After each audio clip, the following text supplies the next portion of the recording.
Muy bien, continuamos aquí en Portada y ahora vamos a tener una entrevista con el señor León Trachtenberg, que ustedes saben quién es él es un educador, pero también es un especialista en temas de educación y es un gusto recibirlo y conversar con él esta noche a propósito de lo que ha dado inicio hoy día, que es el programa Aprendo en Casa, establecido por el Ministerio de Educación. ¿Cómo está, señor Trachtenberg? Buenas noches. ¿Qué tal? Muy bien, gracias. Bien, bueno, decíamos, vamos a conversar sobre Aprendo en Casa, y este programa consiste en que a través de distintos medios de comunicación, la radio, la televisión, también la internet, etcétera, etcétera, pues se va a impartir lo que habitualmente se imparte en el salón de clases. Se va a buscar de una manera más razonable, me parece a mí, paliar la necesidad o la situación de pérdida de clases en las que nos pone la situación actual. Sin embargo, es de suponer que hay algo que se pierde al no estar presente en el salón de clases, en la interacción entre el profesor y el alumno, la capacidad de plantear preguntas y obtener respuestas inmediatamente. Eso para empezar. ¿Qué tan importante, qué porción de lo que se considera ocurre en un salón de clases se pierde, o visto de la otra manera, cuánto se salva con el mecanismo que ha establecido ahora el Ministerio de Educación? Lo que hay que entender es lo siguiente: los alumnos han terminado el año escolar anterior en diciembre. Van a regresar a clase optimistamente en mayo, pero creo que muchos suponemos que eso va a seguir un poco más. Eso significa que los alumnos, si no tuvieran nada, perderían 6 meses o más de su trayectoria escolar.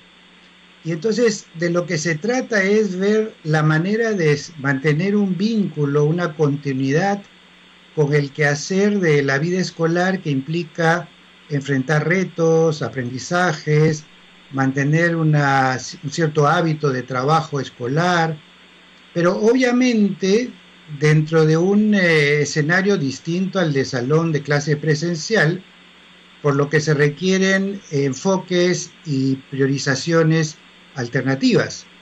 30% del Perú tiene la posibilidad de hacer un vínculo por internet y 70% no.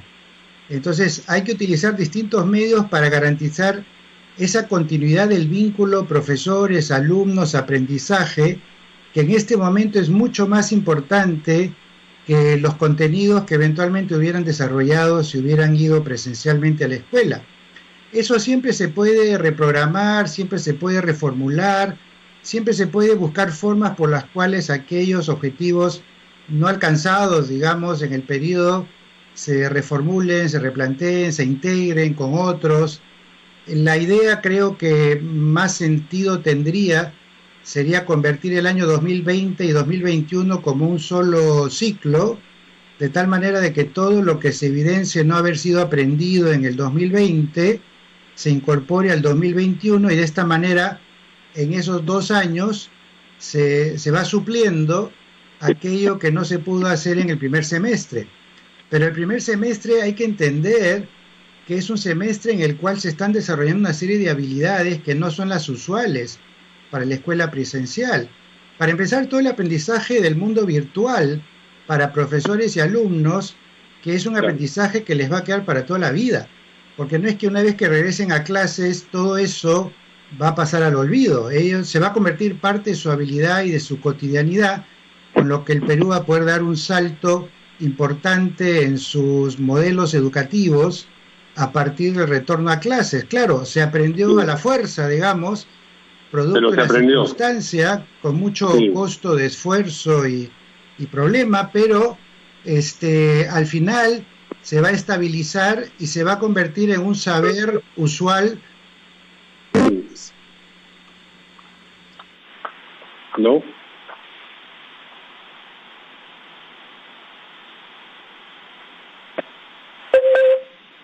he perdido el contacto con el doctor. ¿Se ha perdido el contacto?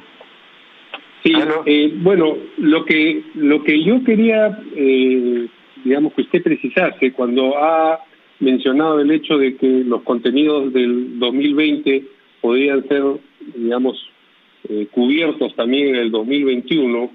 El 2021 también tenía contenidos que en sí mismos debían ser cubiertos a lo largo de este año. Lo que está diciendo es que se va a trazar durante todo un año digamos, los estudios o la carrera escolar de cada uno de los alumnos que tengan que pasar por ese proceso. No, porque mira, las competencias que uno tiene que adquirir en la vida escolar son los aprendizajes fundamentales. Hay una distribución, digamos, gradual en los 11 grados de primaria y secundaria, más los de preescolar, que los Ministerios de Educación proponen para tratar de acompañar el desarrollo cronológico de los chicos y permitir que a lo largo del tiempo estas competencias, estas habilidades se vayan acumulando, se vayan desarrollando, pero la mayor amplitud o menor amplitud es una cosa que tiene cierta flexibilidad. Por ejemplo, hay países donde el día escolar dura 6 horas, en otros dura 8 horas. Hay países que tienen un año escolar de 40 semanas y otros de 36. Hay países que tienen 11 años de primaria y secundaria como Perú, y hay otros que tienen 12 años. Entonces, hay una cierta variabilidad con respecto a cuánto tiempo se requiere para poder adquirir las habilidades fundamentales y las competencias que permiten a uno desempeñarse en el mundo. Y yo creo que en ese sentido, en los contextos como estos, es perfectamente válida la idea de reprogramar y de recalendarizar y de alguna manera complementar las habilidades y adquisiciones que hacen en su clase presencial con aquellas que están adquiriendo por la fuerza de las circunstancias. Claro. Y lo he entendido bien lo que usted dice, que es que lo más importante de todo es que se mantenga el contacto entre el alumno y el profesor y el hábito de estar recibiendo este tipo de información y de instrucción, digamos. Y esto, ¿sabes qué? Paradójicamente, aunque muchos padres no lo entienden, es tanto más decisivo en educación inicial. Porque imagínate un niño que tiene un vacío de 6 meses, digamos, entre diciembre del año pasado y junio, en la etapa más importante del desarrollo neurológico, fisiológico, motor, intelectual, cognitivo, social del niño, en los primeros 5 años de vida, le estamos diciendo, bueno, vas a estar en las 4 paredes de tu casa sin salir durante 6 meses, dentro del estrés de la casa y sin ningún contacto ni con profesores, ni con alumnos, ni con nadie que te pueda estimular con un criterio profesional y permita tu crecimiento intelectual y social y de salud mental, que es lo que se consigue cuando tienen contacto con los profesores y compañeros de clase. El hecho de que tengan menos horas de contacto en la educación inicial no quiere decir que ese contacto no sirva, porque el profesor solo está media hora o 2, 3 veces al día en contacto con los niños. Es que es una forma de respetar al niño, entender que él tiene un cierto nivel de tiempo, de atención, de concentración, de divertimiento, de juego, de hacer otras tareas en la casa, y también los padres que lo acompañan en su diario quehacer tienen que ocuparse de otras cosas más. Entonces, el hecho de que se dosifique con menos tiempo de actividad para los niños de inicial y los primeros grados de primaria, no quiere decir que no requieren que todo el equipo de profesores esté disponible para preparar las actividades y mantener el contacto con ellos. En ese sentido es que no tiene mucho sentido hablar solamente de cuántas horas de clase hubieran tenido si iban al aula presencial versus lo poco que eventualmente suponen que hacen en la casa. Lo que están haciendo en la casa es salvarle la vida. Lo que están haciendo es cuidando su salud mental, están cuidando sus vínculos, están cuidando su desarrollo neurológico, cognitivo, y gracias a los estímulos que se van dando día a día en este contacto con el preescolar y obviamente también con la primaria y secundaria. Así que no tiene sentido suponer que es el número de horas al día el que va a determinar si los alumnos están siendo acompañados en su aprendizaje, sino el hecho de estar vinculados, el hecho de estar conectados, el hecho de aprender cotidianamente algo interesante, el hecho de enfrentarse a nuevos medios como la radio, la televisión, internet, para poder estudiar y aprender, el hecho de interactuar en equipo pero por vías virtuales. Todos son aprendizajes y formas de aprendizaje y socialización que son sumamente importantes para la salud mental de los chicos y para que se mantenga una continuidad en su desarrollo, digamos, escolar.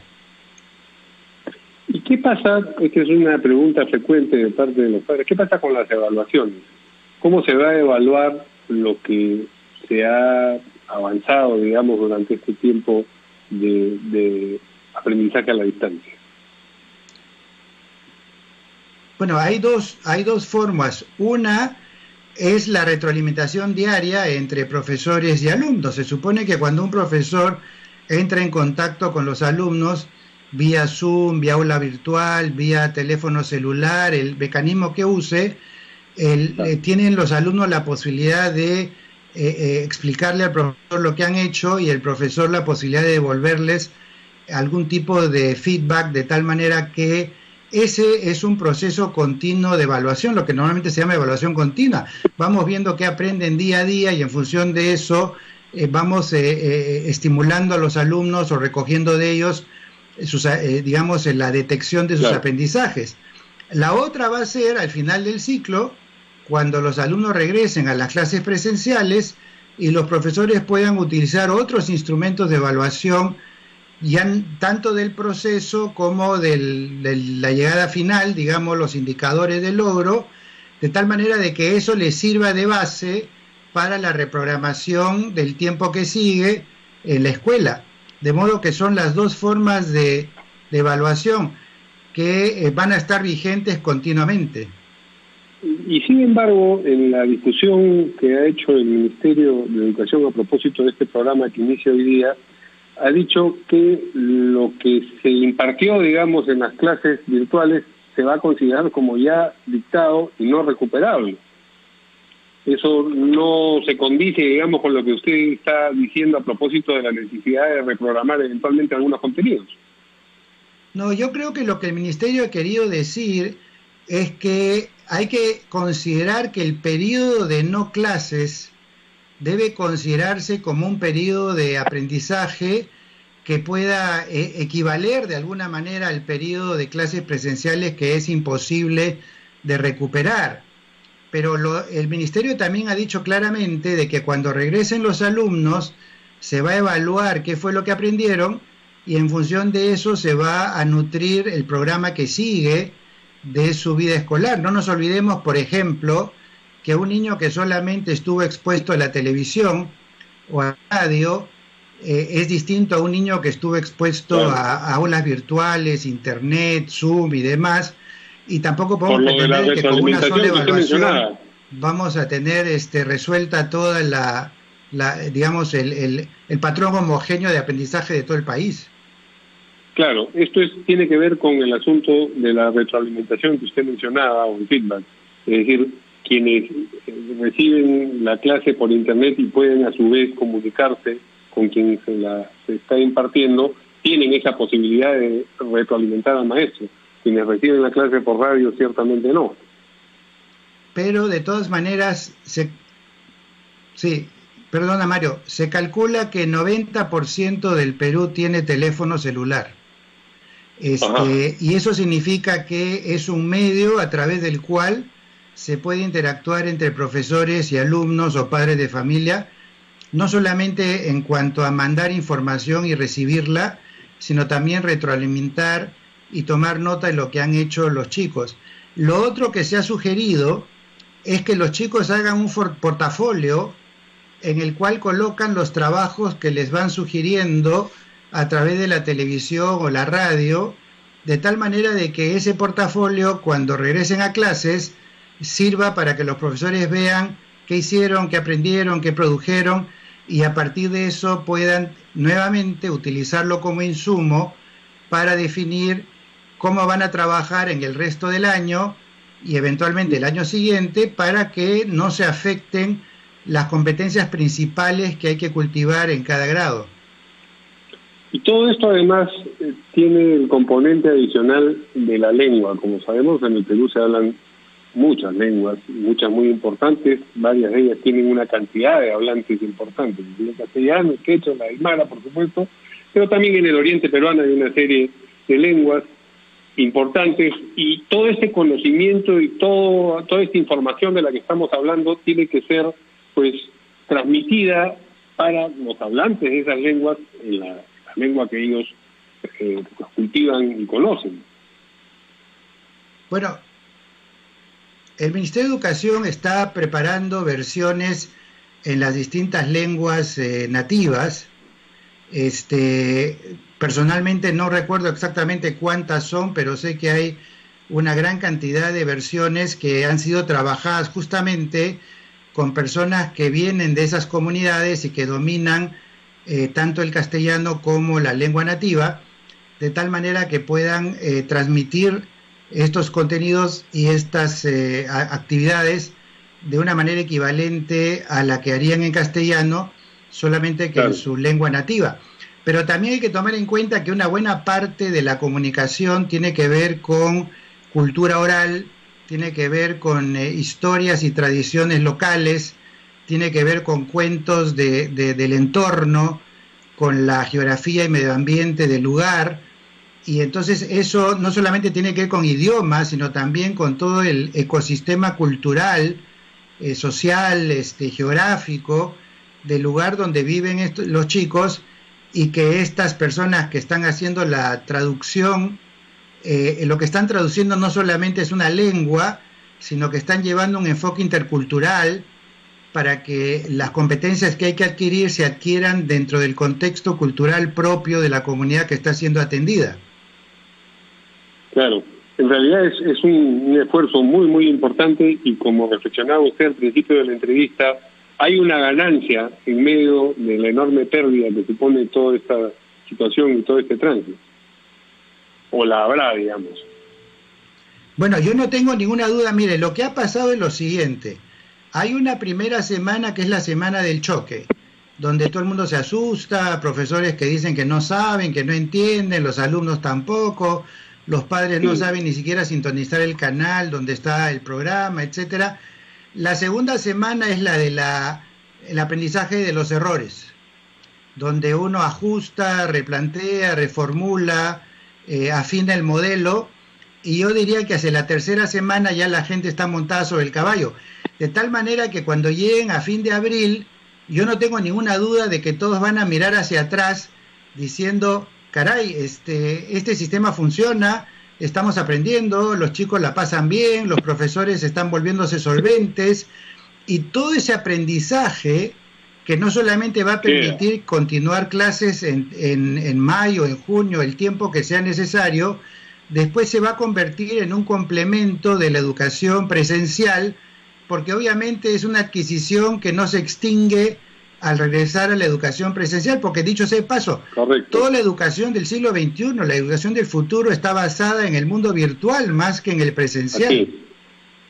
Así es. Muy bien, muy interesante la entrevista, muy interesante lo que nos dice, y ojalá las cosas se produzcan como usted las ha descrito. Gracias al señor Strattenberg por esta entrevista. Vamos a ir a una pausa y regresamos. Encantado.